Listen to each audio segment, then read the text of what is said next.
Cette vidéo permet de comprendre la rééducation d'un patient qui risque de chuter parce qu'il marche trop vite.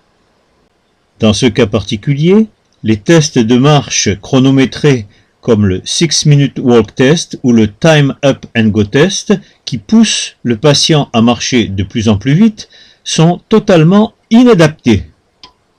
Toute augmentation de la vitesse de marche est dangereuse et un risque de chute. Les progrès et l'intérêt supérieur du patient sont ailleurs. Un hématome. Un hématome au niveau du cortex. Du cervelet surtout. Donc il y a eu un syndrome cérébelleux. Et ça, c'était il y a combien de temps? Il y a 10 ans. Il y a 10 ans. Et dernièrement, vous sortiez plus beaucoup de chez vous parce que vous risquiez... Parce que je risquais de tomber. De tomber, vous êtes tombé plusieurs fois. J'avais peur. Oui, ou là, régulièrement. Et vous aviez peur. Je finis chez les pompiers régulièrement, je m'ouvrais le front, je tombais. Donc là, on a essayé de vous refaire marcher dehors, mais en marchant plus doucement, parce que ça allait trop vite. Et à un moment donné, vous croisiez, vous festonniez, vous n'aviez pas le temps de vous rattraper, vous tombiez. Et en allant plus doucement, on a progressivement, on a commencé par 300 mètres avec moi, et puis ensuite plus doucement, et puis de plus en plus seul. Maintenant, on arrive à faire plus d'1 kilomètre. C'est merveilleux, oui. Hein, plus d'1 kilomètre, à condition de le faire tranquillement. Alors pour ce faire, on a fait la comparaison avec le Tai Chi Chuan et le Qigong. Donc on a appris aussi un petit enchaînement de Qigong. Et l'idée, c'est aussi peut-être de continuer quand vous serez chez vous. Hein, et ça vous fera une activité. Tout à fait, ça me fera sortir aussi. Ça vous fera sortir, alors que la danse, c'était devenu trop difficile alors que vous étiez une bonne danseuse quand même. Et le Tai Chi Chuan, c'est quelque chose de complètement différent. Et donc, vous partez sur de nouvelles bases. Et en plus, c'est beaucoup d'informations proprioceptives. Donc, c'est mieux traité par les gens qui ont un syndrome cérébelleux que les informations sensorielles comme la musique, qui est extéroceptif et qui sont mal traitées par un sujet qui a un syndrome cérébelleux. Donc voilà, le problème, il est là. Donc, on va commencer la première chose. Vous allez marcher, et le plus doucement possible. Alors, regardez bien l'heure, ici, à la pendule. Il est entre 5 et 10. Et vous partez, et l'idée, c'est d'aller encore plus doucement qu'hier. C'est-à-dire plus d'une demi-heure pour faire les 3 allers-retours, et à chaque fois, vous faites le tour du pilier. D'accord. C'est parti, doucement, tranquille.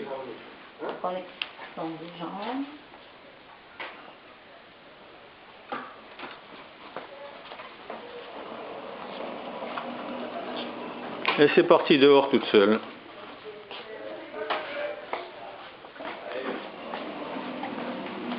Donc, pas croisé, plutôt écarter le polygone de sustentation que croisé. Et y aller doucement, tranquille. Tai Chi.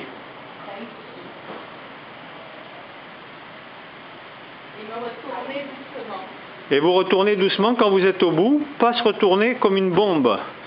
Rapidement. Là aussi, c'était au cours des demi-tours qu'on risque de perdre l'équilibre. Voilà, vous allez descendre toute l'allée et le remonter, revenir faire le tour du pilier, et ce 3 fois.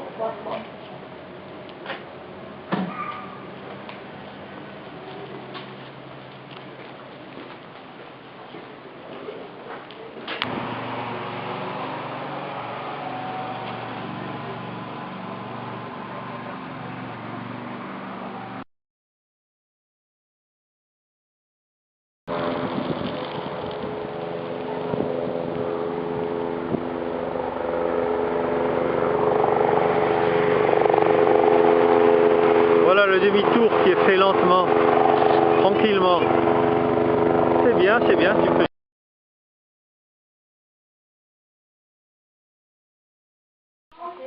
Voilà, vous avez fait maintenant plus d'1 kilomètre et après... Repos. Repos. Donc entre 2 exercices, repos. Repos, puis Tai Chi. Et puis Tai Chi. L'initiation au Tai Chi Chuan peut être considérée comme une préparation à la marche lente, une incitation à ralentir et une prise de conscience des bienfaits du ralentissement. Expire. Oui, oui. Très bien. Inspire. Lent comme les nuages qui passent dans le ciel. Relâché comme un arc posé. Continue comme le fil de soie qui se déroule d'un coco. Inspire. Expire. Toujours les pieds un peu en dedans. Inspire, sans faire du poids du corps. Expire. Inspire. Expire. On tourne. On pousse.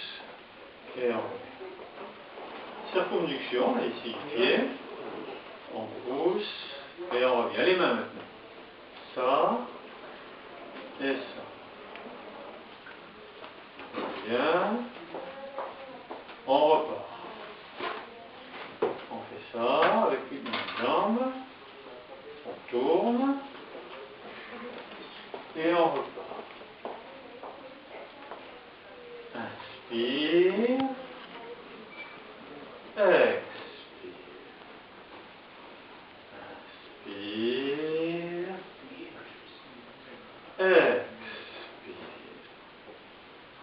Inspire. Expire.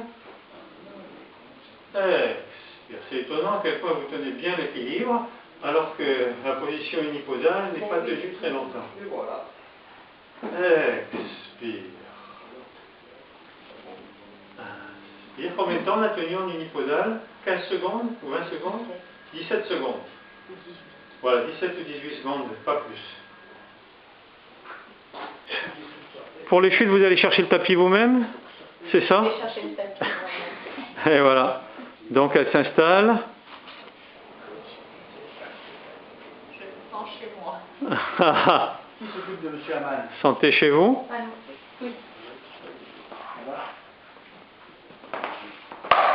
Voilà, très bien. Allez-y, comment on avait fait combien la dernière fois? 30. 30. Allez-y, on commence par l'avant et par l'arrière. On essaye comme vous voulez.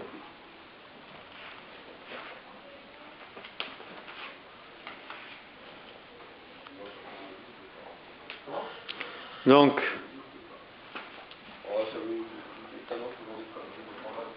se mettre au sol et se relever, qui est le début d'apprentissage des chutes.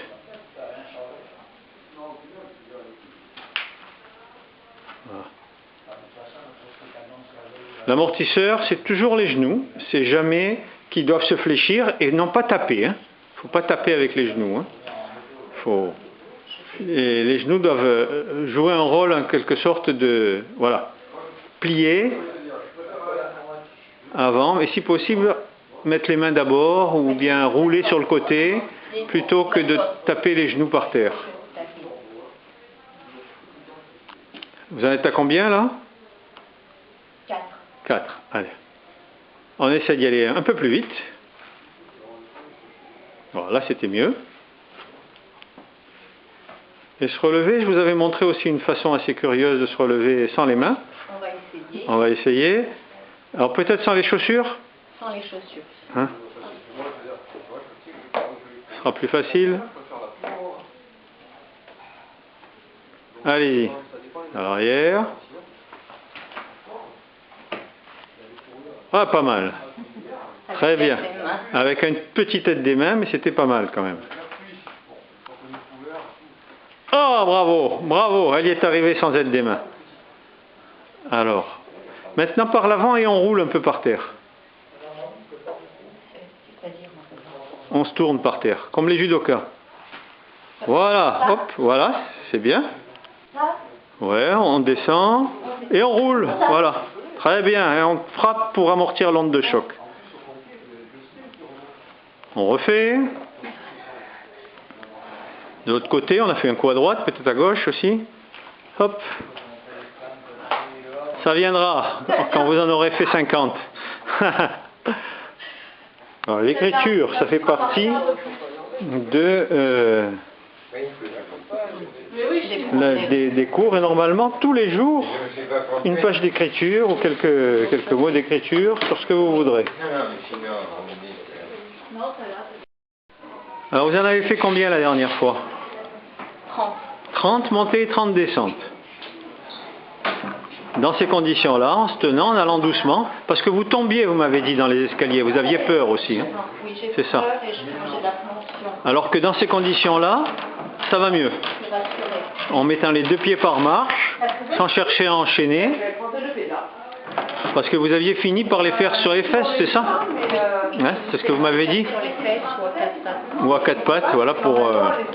Et là c'est mieux, plus facile, et le fait que vous en ayez fait 30 fois 5, ça fait quand même un certain nombre, 150 montées, 150 descentes.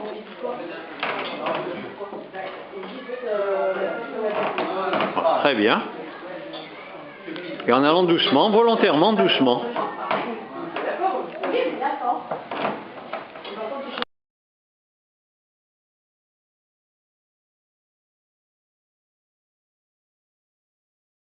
Allez, ça commence. 1, 2, 3, 4, 5, 6, 7, 8, 9, 10, 11, 12, 13, 14, 15, 16, 17, 18, 19, 20, 21, 22, 23, 24, 25, 26, 27, 27, c'est très bien.